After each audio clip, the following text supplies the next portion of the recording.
పాలనలో కొత్త ఒరవడి సృష్టిస్తున్నారు డిప్యూటీ సీఎం పవన్ కళ్యాణ్. ఓవైపు తనకు కేటాయించిన శాఖలపై పట్టు సాధిస్తూ మరోవైపు ప్రజా సమస్యల పరిష్కారానికి కృషి చేస్తున్నారు. 5 రోజుల పాటు శాఖలపై సమీక్షలు చేస్తూ వారానికో రోజు పాటు పార్టీ కార్యాలయంలో ప్రజల నుండి వినతులు స్వీకరిస్తున్నారాయన.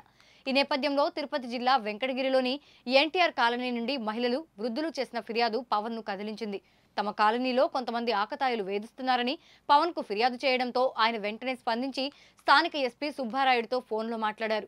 దీంతో స్పందించిన ఎస్పీ ఎవరైతే ఆకతాయిలు బైకులతో వెళ్లి స్థానిక మహిళలను ఇబ్బందులు పెడుతున్నారో వారిని గుర్తించి కేసులు నమోదు చేశారు. దీంతో మహిళల సమస్యలపై పవన్ స్పందించిన తీరుపై ప్రశంసలు కురుస్తున్నాయి.